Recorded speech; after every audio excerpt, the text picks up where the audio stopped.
भगवान रमण महर्षि को सशत नमन है। भगवान रमण महर्षि कहते हैं, तुम्हारा वास्तविक स्वरूप आनंद है। तुम्हारी निज अवस्था आनंद से सराबोर है, लेकिन एक व्यक्ति आनंद की अवस्था का अनुभव इसलिए नहीं कर पाता क्योंकि वह विचारों के वशीभूत हो जाता है। ये विचार एक व्यक्ति की निज अवस्था आत्मानंद को ढक देते हैं। यदि व्यक्ति इन विचारों के निरसन का प्रयास करे तो वह निश्चित रूप से आत्मा के आनंद में तल्लीन रहेगा। लेकिन आत्मा के आनंद में तल्लीन रहने के लिए विचारों को समाप्त करना होगा, निर्विचार होना होगा। विचारों का उदय ही सबसे बड़ा आनंद की अवस्था को प्राप्त करने में बाधक है। तो इस आनंद की अवस्था को प्राप्त करने के लिए कई सारे साधक एकाग्रता का अभ्यास करते हैं। तो एक दिन एक भक्त ने इसी एकाग्रता पर प्रश्न किया महर्षि रमण से। भक्त ने कहा, महर्षि, श्री राम कृष्ण परमहंस और दूसरे लोगों ने एकाग्रता का अभ्यास किया था, क्या हमें भी एकाग्रता का अभ्यास करना चाहिए? एकाग्रता तथा अन्य समस्त अभ्यासों का उद्देश्य है अज्ञान के अभाव का अनुभव करना। एकाग्रता से हम यह देख पाते हैं कि आत्मा शुद्ध शाश्वत है। आत्मा किसी भी अवस्था से प्रभावित नहीं होती है। एकाग्रता तथा अन्य अभ्यासों के माध्यम से हम यह प्रत्यक्ष रूप से देख पाते हैं कि आत्मा किसी भी अज्ञान के वशीभूत नहीं है।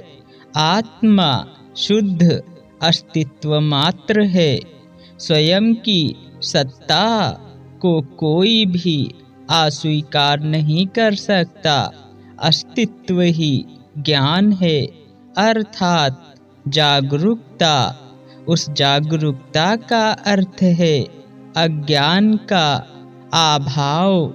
इस कारण प्रत्येक व्यक्ति स्वभावतया अज्ञान के अस्तित्व के न होने को स्वीकार करता है, और फिर भी वह कष्ट क्यों उठाता है? क्योंकि वह यह समझता है कि वह यह है अथवा वह है। यही उसकी सबसे बड़ी भूल है। केवल मैं अस्तित्व हूँ, ना कि मैं ऐसा हूँ अथवा मैं वैसा हूँ।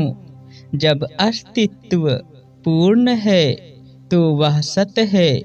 जब इसका विशेष रूप से वर्णन किया जाता है तब यह अस्तित्व असत्य है।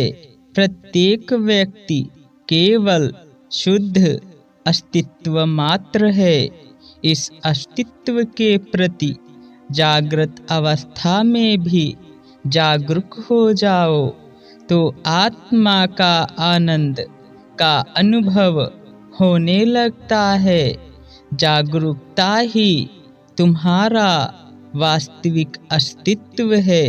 बस हर क्षण जागरूक बने रहो। यही आत्म साक्षात्कार के तुल्य है। तुम शुद्ध अस्तित्व मात्र हो, ना तो तुम यह हो और ना ही तुम वह हो। तुम केवल आत्मा हो। आत्मभाव से बने रहो। देखो, प्रत्येक व्यक्ति अपने अस्तित्व को किस प्रकार स्वीकार करता है। क्या वह अपने अस्तित्व को जानने के लिए किसी दर्पण में देखता है? उसका बोध उससे अपने अस्तित्व को स्वीकार कराता है, किंतु वह उसको देह आदि से मिला देता है। वह ऐसा क्यों करता है? क्या सुषुप्ति में उसे अपनी देह का बोध रहता है? नहीं, तथापि सुषुप्ति में उसके अस्तित्व का अभाव नहीं हो जाता। वह वहाँ बिना देह के भी होता है। उसे यह बोध किस प्रकार होता है कि वह सुषुप्ति में रहता है? अभी क्या उसे अपने अस्तित्व को प्रकट करने के लिए दर्पण की आवश्यकता है? नहीं, अस्तित्व हर पल हर क्षण है। अस्तित्व नित्य निरंतर है। अस्तित्व का होना ही अमरता है। इस अस्तित्व का ना तो आदि है और ना ही अंत है। इसी को श्रीमद् भागवत गीता में कृष्ण ने कहा है, अर्जुन, मेरे कई सारे जन्म हो चुके हैं जिनका मुझे बोध है, किंतु तुझे उनका बोध नहीं है। क्या तुझे पता है कि भविष्य में तू कहाँ होगा? तो सभी चिंताओं का त्याग कर बस आत्मभाव से रहे। यदि किसी व्यक्ति को कुछ करना है तो केवल जागरूक रहना है, और यही जागरूकता में तुम्हारा अस्तित्व स्पष्ट हो जाएगा। यह अस्तित्व ही आत्म साक्षात्कार है। अस्तित्व के प्रति जागरूक रहना आत्मा में रमण करने के समान है। आत्मा की अनुभूति नित्य निरंतर हमें होती रहती है, और आत्मा की अनुभूति के साथ हर व्यक्ति को हर क्षण आनंद का अनुभव भी होता है, किंतु व्यक्ति अज्ञानवश यह आत्मा से प्राप्त होने वाले आनंद को वस्तुओं से प्राप्त होने वाला मान लेता है। यही गलत तादात्म्य ही उसे दुख और कष्टों का अनुभव कराता है। आत्मा पूर्ण है। आत्मा का आनंद भी पूर्ण है। आत्म भाव से बने रहो।